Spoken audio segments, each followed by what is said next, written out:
Hello and welcome to a Firstpost PoV. Our focus is on tensions between Russia and the European Union today. As we speak, dozens of European leaders have gathered in Denmark, a country which has faced mysterious drone attacks in recent days. Drones have been spotted around strategic facilities, including airports in Denmark. Now, the country has not blamed anybody, but the suspicion is on Russia, which is waging a war on nearby Ukraine. The question is, what can we expect from this gathering of European leaders in Copenhagen, and how will it reshape the European security infrastructure?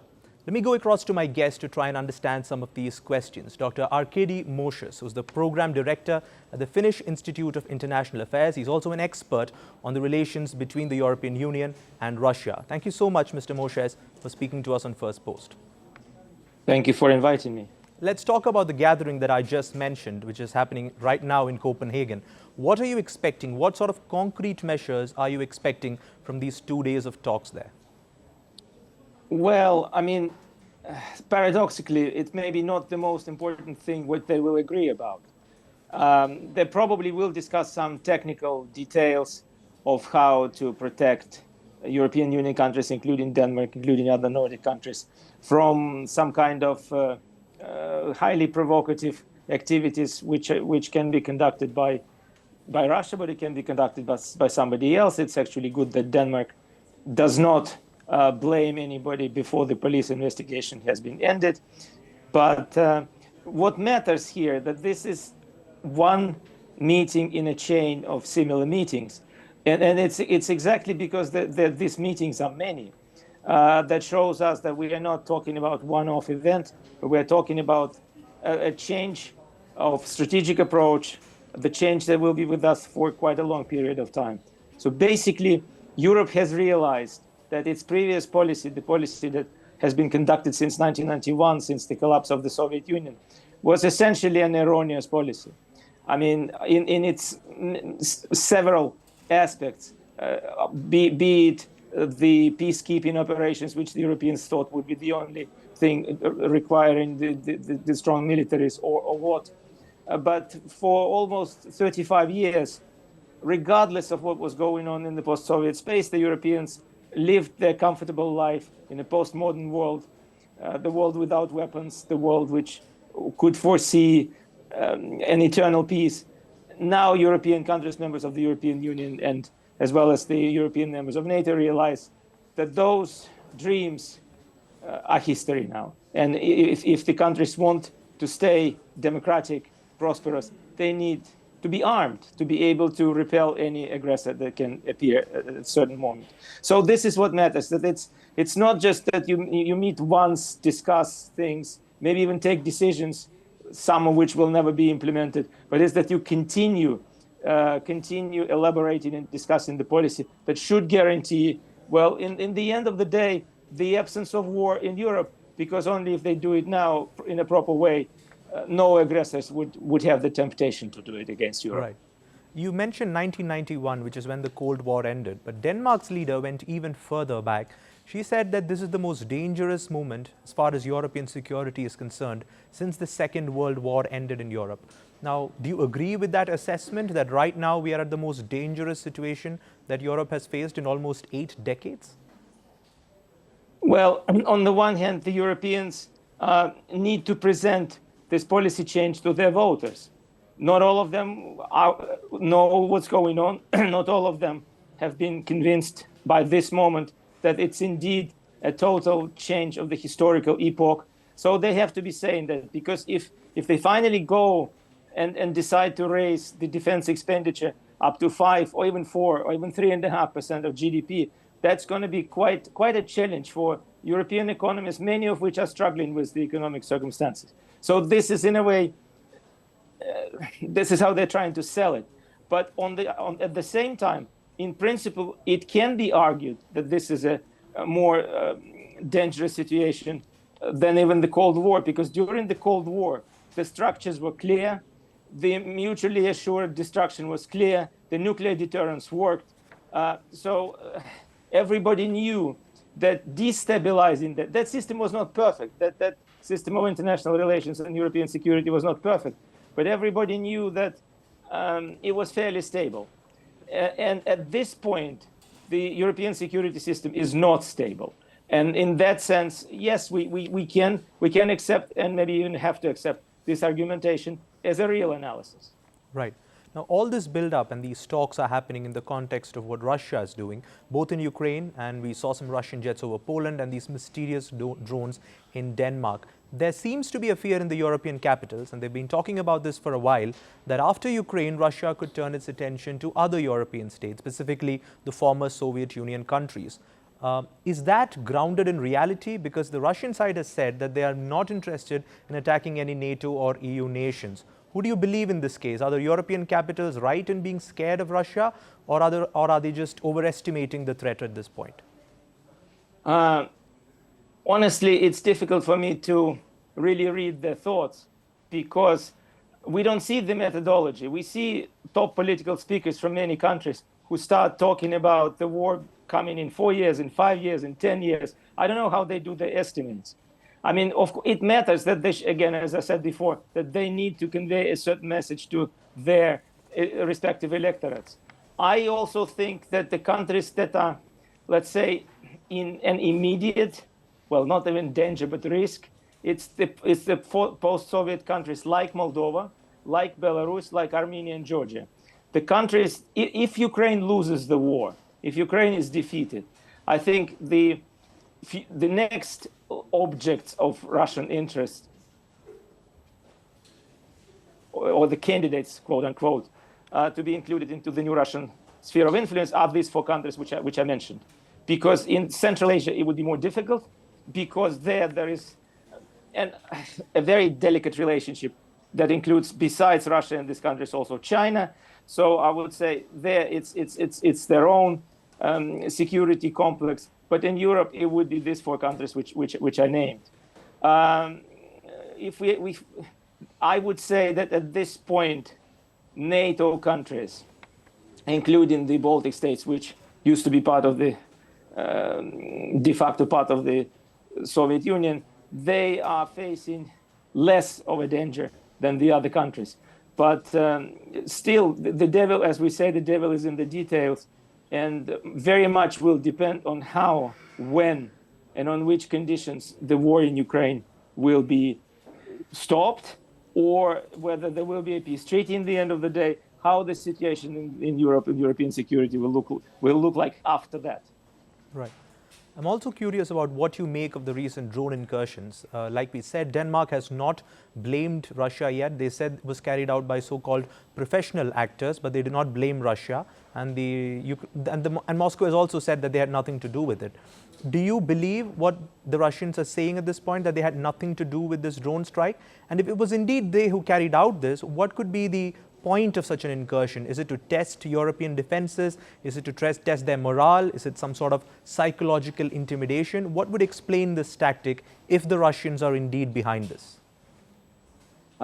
Yes, first of all, I should say that I'm an analyst. I need to see facts which I analyze. It doesn't matter what I believe, what I may believe, what I may not believe. It really doesn't matter. There are two narratives at the moment. One which says that it might be Ukrainians because everybody knows that the first guess will be Russia. So some other people can do it under the false flag. I don't know. I mean, if Russians are behind, then of course the purpose is to show that no European country is safe, and no European country can continue feeling itself in safety and security when Russia can send, well, today it is sending drones. But of course, we should always remember that if you look at the Russian exclave or enclave Kaliningrad, if you deploy a significant number of missiles there, practically 2/3 of Europe will be within their range. So drones might be a little reminder about the dangers in which the European countries are, that it's not only the so-called frontline states which are facing an imminent threat, but it's also countries located further away from the NATO and EU borders with Russia. I think one reason why a lot of people have been saying it could be a false flag operation is because of what happened with the Nord Stream pipeline, where everybody was quick to blame Russia for that. And it turns out it could have been a pro-Ukrainian group that carried out that operation. I believe today Poland arrested a Ukrainian linked to that sabotage. So does the precedent of what's happened in the last couple of years put some of the suspicion on Ukraine as well? Well, in the eyes of some people, for sure. And it's good that you mentioned the Nord Stream, because yes, I vividly remember the debate. People around me didn't even want to hear about any other versions. Now it's different, and that gives Europe and European response a certain degree of maturity, and kind of that people now understand that you have to really know what's going on before you start making technical and even more so political conclusions. Sure. I was reading through some of the statements made by European leaders in recent days. The German Chancellor said that Europe is no longer at peace with Russia. Big statement to make. The Luxembourg leader said that Russia is a permanent security threat for Europe. Amid all these statements and this rising rhetoric, which, like you said, is partly supposed to satisfy the local electorate in their countries. But amid this rhetoric, where is the off-ramp for Russia and the European Union? Because these sort of skirmishes or incursions and planning can always lead to a miscalculation, and before you know it, we are in the middle of a shooting war. So where is the off-ramp for both these countries? Are there any channels of communication that they can utilize? Is there some sort of common ground they can find? Or is this direction towards a fight sort of inevitable? No, it's not inevitable. Again, this is, we have to, again, go back to the experience of the Cold War. It was not inevitable back then. It's not inevitable now. The issue is that European politicians have to change their policy. They will be changing their policy. They are changing it already. I'm not sure that we can guess about what the future holds for us in that sense. But no, the war is definitely not inevitable. But for that, Europeans need to rearm, and this is what they're going to do. And what do you make of the role of the Americans? Donald Trump said the next time that a Russian aircraft violates your airspace, just shoot it down. Very easy for him to say across the Atlantic. But if things escalate, do you see him joining ranks with his European allies? Or do you see him just staying in Washington and letting the Europeans figure this out for themselves? No, I don't really want to start discussing the scenarios of the real war. And there's been the sides. I mean, first of all, I agree with those who say that Europe in particular is now in the state of a conflict with Russia. And it's a fundamental conflict. It's not the state of war, but it's certainly not the state of even kind of fragile peace and pragmatic cooperation. They are helping Ukraine with weapons. And just think about the distance that Europe has covered. 4 years ago, they started with blankets and helmets. Now the Americans are talking about potentially providing Ukraine with Tomahawk missiles. I mean, these are two different universes in which we lived 4 years back and now. But there are possible scenarios of how the sides can escalate. I still think that they have enough understanding of where the escalation might lead to the nuclear exchanges, which nobody wants, which nobody wanted even in times of the Cold War. But President Donald Trump has been unpredictable. He remains unpredictable. But I think if there is a real war in Europe, Americans will not have the possibility of just keep watching it on a TV screen. I mean, they still have obligations in NATO, and they have certain interests. So I'd say I would expect the Americans to take part in the war. God forbid it happens, to take part in the war on the side of their European allies. Right. Now, one more issue that we're expected to be discussed in these 2 days is that of the frozen Russian assets. Now, Russia is livid at the idea of even the possibility that these funds could be used by Europe to arm Ukraine or give weapons to Ukraine. But the European Union is actively discussing that. There is opposition from some countries within the Union, but it is on the table. Now, if that does go through, how would Russia respond to such a provocation where their frozen funds could be used to arm Ukraine? Could that be a major escalation in the status quo? First of all, again, this is a very good example of what we've been talking about in the last 5 minutes or so. 4 years ago, nobody in Europe would even be thinking about this. It wouldn't occur to anybody that the funds need to be confiscated and used to help Ukraine, because the losses in terms of reputation, in terms of a safe haven for the money from the rest of the world, often still come into Europe. I mean, that would not be something to speak or discuss in concrete, pragmatic way. Now it is. That shows how much of a distance we have covered. What Russia can do, I mean, all these policies and responses exist in the head of one person. It's Russia's President Vladimir Putin. He will decide. But I think if he has not used or has not decided to use the nuclear weapons, tactical nuclear weapons on the battlefield in Ukraine so far, that indicates that he understands the consequences. Of course, there would be a major blow in a way in economic terms against Russia, and also in political terms. But this is not something, confiscation of funds is not something that one can solve by means of dropping a nuclear bomb somewhere or blowing up a nuclear device on the territory of Ukraine.